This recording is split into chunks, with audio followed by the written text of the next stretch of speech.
Monday Night Rugby on Off the Ball. With Vodafone, official sponsors of the Irish rugby team. Team of us. Everyone in.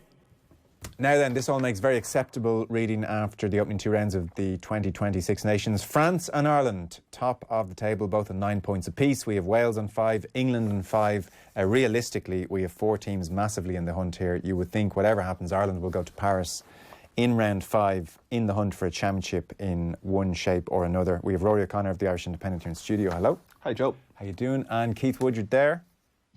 I am, Joe. How are you? Very well. I must say, Keith, it's quite nice to come on here after what feels like the last 25 years, although it's only about 18 months, and not have to do a what's going wrong, how do we fix this type chat. That was much more like it.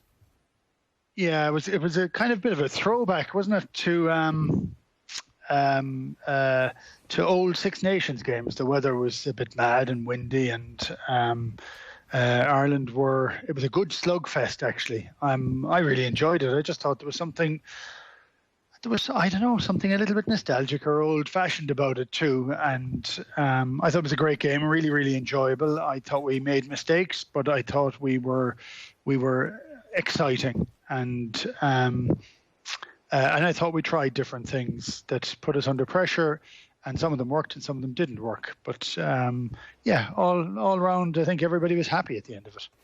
Andrew Conway has been doing the rounds today, Rory, and he's on OTBAM tomorrow, actually, and by all accounts, it's a really good interview. He's a smart fella, he's an engaging fella, Andrew Conway, and in the dispatches I've seen today, I saw on the Irish Independent website, he said, well, we're not going to get too far ahead of ourselves. It's funny, reading a lot of the stuff after the Scotland game, you'd swear we lost. Now we're probably the best team in the world for a week or two until we play England, and then we'll see what happens after that. So that's a nice perspective. I think it's fair as well. Yeah, I think that's maybe the internal perspective of all the noise around the team. I think that's the way they look at a lot of the commentary around it, and I think a lot of what they get is actually what they get through social media, and they get the kind of fan reaction as well, which is always a little bit more extreme, particularly when it's directly coming into your mentions. So yeah, I think like Andrew Conway is a player who's waited an awful long time for this. I mean, I know he's upwards of 20 caps at this stage, but they've come in fits and starts. Yeah.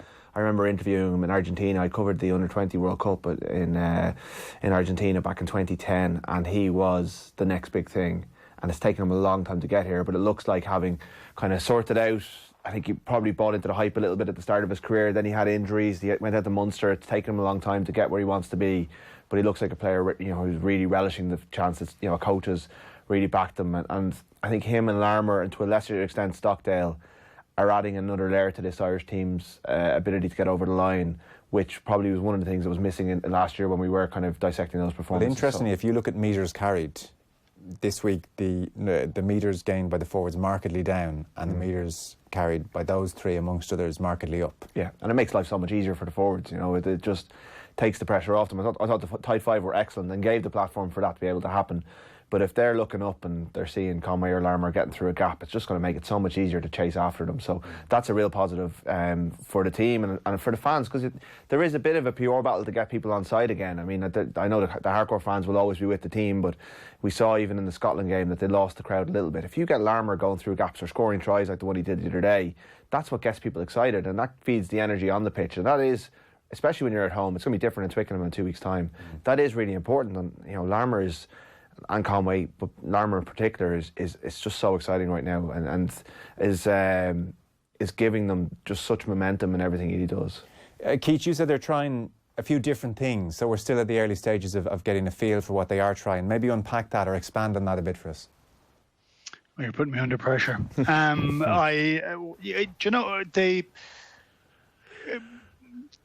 have some nice little moves in around the line-out, which they had interplay going around the front. I think for the try that Larmour scored, the play before that was really interesting. There was an awful lot of moving parts for it, which was nice.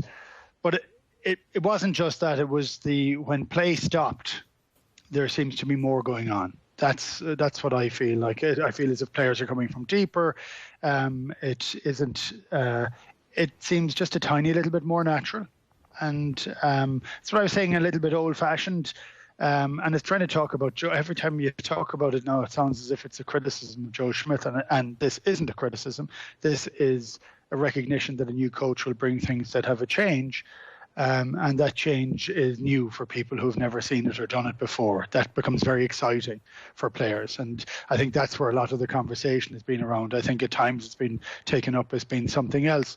But that idea of having a cut, of looking for an offload, of having trail runners, that for me seems to be slightly different from what we had, because it was very formulaic almost, that this is what we will do for these phases. And so I think it's been built on the back of what's happened before. I think guys are being allowed to maybe, I'm going to say, test their skill set on an international level, which is quite hard. And I don't know that would have been allowed before. I don't think that seemed to have been. So that's why it's natural. So it's natural to make mistakes. It's natural to have a go at different things. I will touch on something Rory said, that the front five put down a good foundation. The front five played really well. The pack played really well. And I do think it made it an awful lot easier for Conor Murray. So Conor was running onto it and running onto the ball. I thought he had his best game he's had in over 12 months. He looked in control. He looked very well. And there were always people as an option for him. That's very hard when you're digging for a ball, to say that you have an option, because everything stops. Everybody has to readjust. There seemed to be a lot of moving parts, but because Ireland were getting over the gain line. And what happens when we don't get over the gain line? So that's where the hyperbole maybe that Conway was talking about earlier on comes in. Yeah, there's no doubt Murray's game had to be, in part, a touch of collateral damage. And Johnny Sexton made that point during the week, that in particular 9 and 10 are going to look very ordinary when the team isn't going well.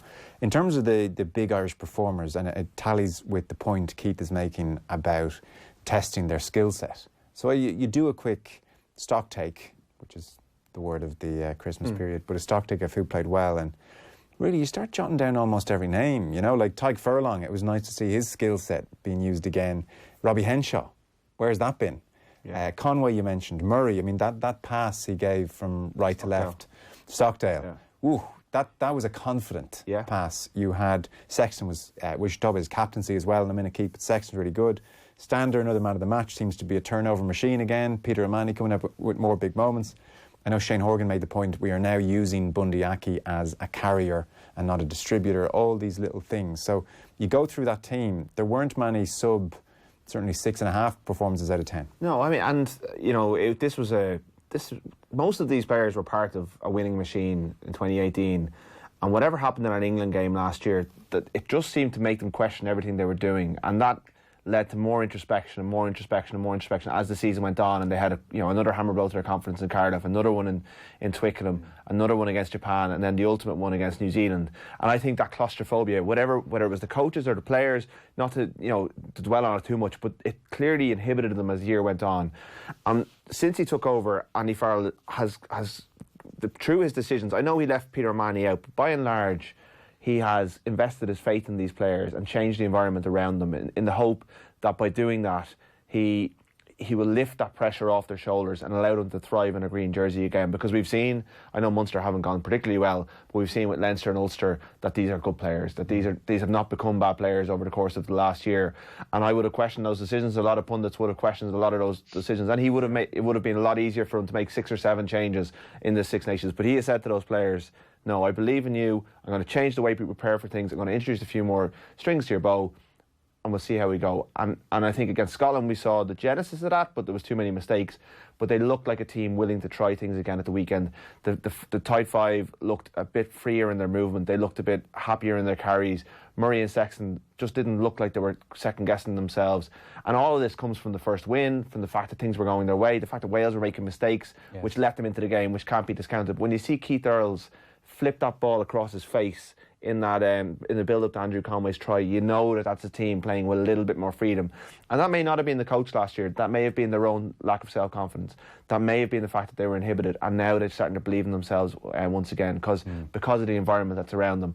And that change just maybe has liberated them a little bit. And now they go to Twickenham with a bit of confidence. Now, last year there was moments. If you remember this time last year, they went in the Lash from Belfast, and we all thought this session was going to get them, playing again. That the team spirit would be rebuilt by the fact that they went out and they had a dinner together, and because beaten Scotland narrowly and lost, being hammered by England. And, you know, every time they took a step forward last year, they ended up taking another one backwards a couple of weeks later. So the test for them now is to take what they did last weekend, having built on the first game, and to bring it to Twickenham and to perform against a team that are another step up from what they've played so far. Yeah. So I think there's definite signs of encouragement, but the challenge now is to take it on again. No, that's very true. And to that end, Keith, Wales in the post-Gatland era, you might give us some thoughts on what you made of Wales, and also the Hadley Parks moment, the Josh van der Fleer try. You know, things sort of went for Ireland, the kind of hinge crucial moments, like 24-14 looks like, you know, there's a real sheen off that scoreboard, but it felt like a tighter game. I wasn't so sure it felt like a tighter game. It's funny, I think for the benefit of having one extra game. So Wales had played together when before they played Italy last week, and my God, Italy were abject and Wales were magnificent. Italy were excellent yesterday against France in France, and France weren't great, but Italy played some incredible rugby, played really, really well, scored some fantastic tries, got a little bit confused at the end, but it was really interesting. So I would have expected Wales to have played an awful lot better, and they played with huge freedom in Cardiff and a joy, and they were given space. And once you're given space, the Welsh, I think in particular, are well able to have a right attack, and they didn't get any space. I thought our defensive line and our speed was so much better, and I think we got the benefit of having played that match against Scotland, and that, yes, confidence is such a fickle thing, and it does take a period of time to build up to incredibly good confidence, and not to step over into arrogance and become detrimental to you. But I think the team learned from itself last week it could do a little bit more. It seemed to have a little bit more confidence. Also, Johnny Sexton has had another match under his belt, and he hadn't played for a good while. He's a new captain with a new coach, so suddenly there's more things beginning to happen.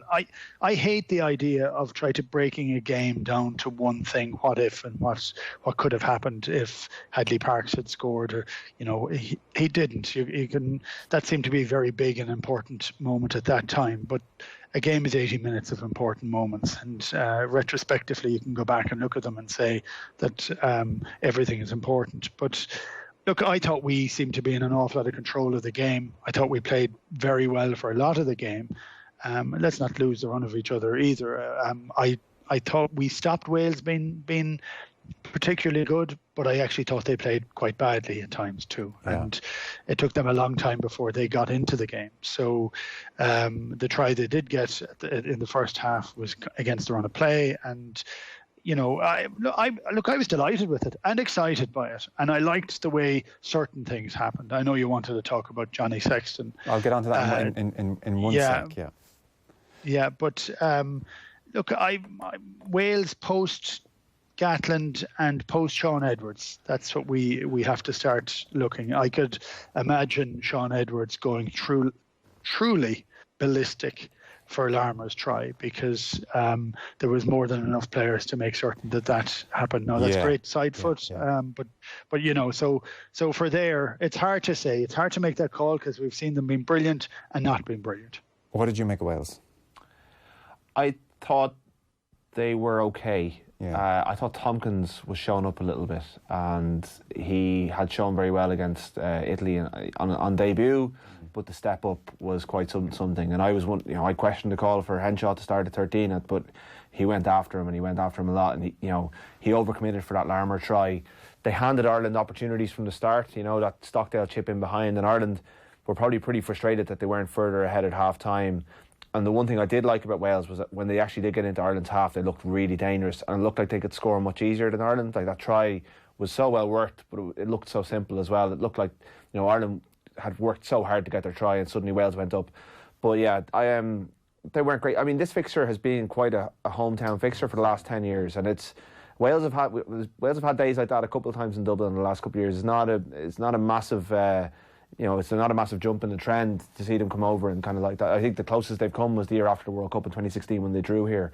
Apart from that, it's pretty much been that way. So they were okay, but I think Ireland made them look pretty mediocre as well at times. But That's true, you wouldn't get massively overexcited by it. But at the same time, you have to praise the Irish team. I'm criticising them for a year. You got to give them their due when they do play very well. No, absolutely. On Sexton and Keith, obviously you're probably watching with a captain's eye in some respects. I heard him speaking to a BBC podcast before the championship started. And he was, remember 2 Christmases ago, he was down in Thomond Park as captain, and the crowd got on his back, and he was there with the referee a lot, and it looked like a very kind of acrimonious situation. And he was even saying just 2 weeks ago that was a huge learning experience for him, because he said a lot of the conversations even that day he was having with the referee were very positive. He knew that referee very well. But actually, he was even not shocked, but he noted afterwards, geez, my body language. Even, I'm taller than this guy. I'm standing over him. It looks like I'm giving them daggers, but I'm just in the heat of the moment, and God, it looked worse than it was. So, he's learning off these kind of snippets. And Roman Poit can be a curious character. They had their interactions. How did you feel Sexton managed that side of the game? It's funny because you can get caught into just being a fan and then trying to remember what actually it used to be like. And I watch Roman Poit, and I'm irritated by him every time I watch the television. And when you talk about Johnny's body language, he is a tall guy. He is towering over most of the referees he talks to. He used to run up far more quickly and remonstrate. Now he tries to be more considered. I think he struggled with it a bit, but you'd need to be Butchers Gali to deal with Roman Poit. I mean, honest to God, it just, the level of frustration watching it, some of his decision making. And I looked at one and I said, well, that's definitely wrong. With one of the ones near the post against CJ. And actually, in when the replay was eventually shown, you could see that momentarily he rested his forearm on the ground, but you just couldn't see it from whatever way the footage was, and I thought he'd got it wrong. But it isn't that. He's a bit dismissive, and the way rugby works is if the captain asks you a question, you have to answer him, and you have to answer him in a nice way, and that's where the respect stems from. There has to be a flow. Too often for me, Poit is a bit dismissive to the captains. Now, partly because the captains are talking to him too much, but respect is a two-way street. So I definitely give Johnny more than a pass for that. I thought he did well.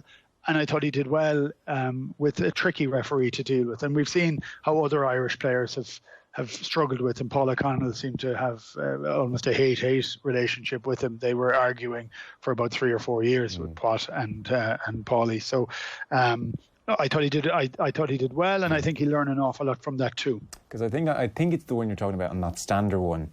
Poit gives an explanation, and then Sexton says, "Can I make a point?" Did you hear it in the stand as well? Yeah. Can I make a point? And he made the point, and I didn't think Poit I think Poit he had given Poit pause for thought actually. Yeah. Now he stood by his decision. But it meant that he was kind of influencing the next one, which is really all you can do in those things. So you're never going to change his mind. Yeah, we probably overanalyse Sexton in this regard anyway. We overanalyse a lot of what he does. But to your eye, did he seem to manage that game quite well? He's still new to this. Yeah, he is. And I think that was really interesting to hear what he said about that game in Thomond Park. And I remember being down there that night because the post-match he came in and people started asking about Joey, his altercation with Joey Carberry. And he was like, that was nothing. And I think when he went back and watched it, he realised that why people had taken note. But when you're in the moment, you don't know what you look like. And he needs to be more self-aware, and he seems to have gotten that. So no, I think he's done a very good job so far. I think he's been really good in the media. He's been great to deal with.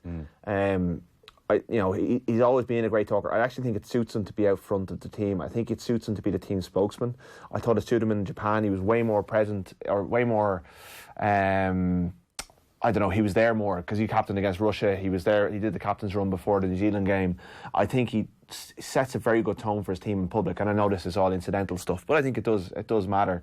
And I think he doesn't like people talking about him. So for him to be out there addressing the concerns that people have, it suits him a lot better because he's such a good talker and such a good communicator. Didn't do him any favours against New Zealand, but such is life. So I think this captaincy suits him. I think it's come along too late for him, and that's the concern. Andy Farrell was asked, do you think he'll go to the World Cup? I think this will be a constant question that will keep coming up because right now he's still the most important man in the room pretty much. As you look long term, can he be there? Can he be as effective in 3.5 years' time? We don't know. But right now, he's doing a very good job. He started very well. And, his team are in a good place, partly as a result. I think he inspires the people around him as well. Well, I think it was Dave Kilcoyne said that. Yeah, actually, he had a meeting on the night before the game where I heard about the second hand, but it was he had a meeting the night before the game. Now, I mean, they might have had meetings like this all the time. I'm not sure. It's when you win, these things become the stuff of lore. If they lose, they're crowding the players, players' minds and they over. So, but yeah, it sounds like the players are buying into what he's doing, and he has their respect. He's won everything apart from the World Cup in the game. And they all can see what he does, and when he's defending the way he did and throwing himself into contact, he's a leader of actions and words. I know he threw himself into contact a few times at the weekend, and you're saying, just go easy. So there's a 23-man camp in Cork for 2 days this week. I understand 13 players back with provinces, including Deegan, Ronan Kelleher as well.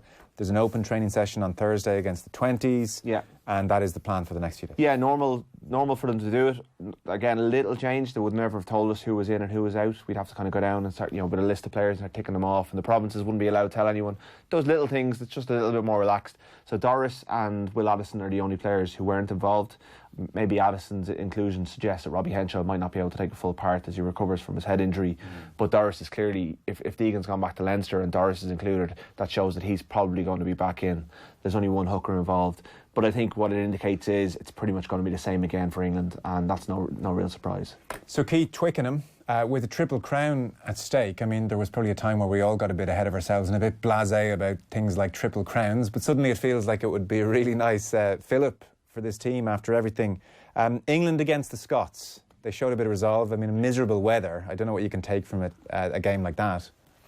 No, and there's been lots of discussion whether we should be. This is another reason why we should move the rugby calendar. I think it's magnificent to see people tested under the most atrocious conditions, and I love it. I love the reaction from it. I love how certain players are able to do really well.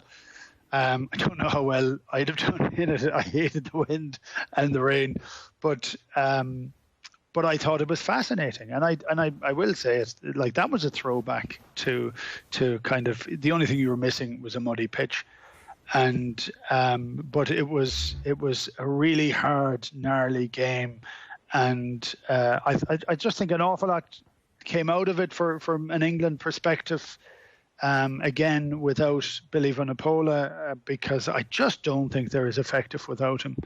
I don't get the number 8 selection. It doesn't make that much sense to me in real terms. But also, I was interested to hear Eddie Jones complaining afterwards that a lot has gone out of the game, that there's booing and that there's people are being disrespectful, and no, there was a plastic bottle thrown, which absolutely shouldn't have been thrown, and that's just rubbish behaviour. But I do think that people aren't going to be nice to him because he's often not very nice to them. So that kind of happens as well. And when you bait teams in the week up to matches, I think there is going to be a reaction. That's just the nature of the world at the moment. So maybe if you don't want to get castigated so much, maybe don't bait them so much. Yeah, he did a great interview with Sonia McLaughlin, and she pushed him and eventually kind of said, look, I enjoy it as much as anything is half the reason for what he's doing. What do you take from that game, beyond the fact, I suppose, that, well, England and Jones, they're not spiralling into some kind of catastrophe here. They showed a bit of resolve, still all sticking together. I think Ireland will get very little from the tape, but I think England will take an awful lot from it. I think winning in those conditions in a game like that is the kind of one that when you go into the dressing room, you can really build from. Especially they would have, they'd lost 2 on the trot, which doesn't happen very often. They hadn't played well in Paris, so they've got these athletes that they can just rely on to win collisions. And if the game's tight, they, you go to your Maro Itojes, like Ellis Genge. I think I tipped him to be the kind of up-and-coming player about 3 years ago, and it's taken a while, but he is a phenomenal athlete. One of the most interesting people in the whole sport, but he's a absolutely, outrageous carrier of the ball when he gets going, and they unleashed him in Paris and he changed the game, and then they unleashed him again, and he's fighting with Mako Vunipola and Joe Marler for a jersey, but right now he looks better than the two of them. Mako never looks as good if Billy's not playing, so they've got unbelievable options, and they back at Twickenham. Like, Ireland have struggled with those athletically gifted teams in the last couple of years, so it's a real test of where Ireland are at to be able to cope with those players with that athletic profile like Atoje and those guys. So I think England will draw an awful lot from that. I think the strength of character they showed to get through it, especially Farrell's kicking wasn't going well, things like that if they'd lost it would have been hammered for it. Now you say you won, fighting that adversity brings you together a bit more. They've got their own camp this week. They'll, I'm sure, iron out a few of those creases, and they're unlikely to play in those bad conditions again in 2 weeks' time. Yeah, I mean, just from everyone's point of view, the Championship's suddenly very interesting again, and the countdown to Twickenham, the gap week even, it's not a bad time for it. So that's great. It's great. We should mention the Irish women beat Wales 31-12 as well in Donnybrook. 2 wins for 2. So this is a team that had 1 win last year, and now they're 2 for 2. Scotland and Wales, they're not the heavyweights of the women's game, but still it's 2 wins for 2. They had 3 tries in the first half. Storm Kira arrives. Very hard for any team to come back in that as well. So Adam Griggs at the helm. It's his second year. Third, I think. Into his third year. Starting to get to grips with things. This is after, last year, I think we had Philip Doyle on the show, and he was saying, the 15s game is being abandoned. It was almost pretty much the stark terms he put things in. So we're seeing signs of rejuvenation here. I think Philip Doyle had some really valid points to make last year, but I think the idea of a World Cup going on without Ireland at it in 15s has kind of focused minds in the IRFU and has put a couple of resources in place, and apparently they have a very exciting, we haven't seen it yet, but a summer schedule building into their World Cup qualifiers I think they're in September. But the 3 teams they have at home this year, Scotland, Wales and Italy, I think are all in that competition. So to be able to beat they've won 2 of those 3, which were even more so than the men's team, the games they had to win in this tournament. And they've done it looking quite good. I mean, they had to ride out a bit of a storm against Scotland. They've got Bevian Parsons on the wing, this teenage sensation who is the kind. Yeah, so I believe. Yeah, so she's from Ballinstow, and she looks like the kind of poster girl for this sport for the next 5 or 6 years, if she wants to be, And it's the kind of, if you go into the other debate about women's sport, she's the kind of person that you could really like the way she plays. She plays a bit like Jordan Larmour, in it, to use a fairly bland comparison. But she's stepping really well. She's breaking the line, breaking defenders. They've got a couple of stars, and their front row was really dynamic, and they scored their tries through their front row. Some really impressive play. So there are signs of real growth for them. They've kind of got I wouldn't say it's an easy part of their Six Nations over with, but England and France are so far ahead of everyone else in this tournament that they've got to go away to England in 2 weeks' time. That's going to be really, really difficult. They put 50 points on Scotland today in Murrayfield in the snow.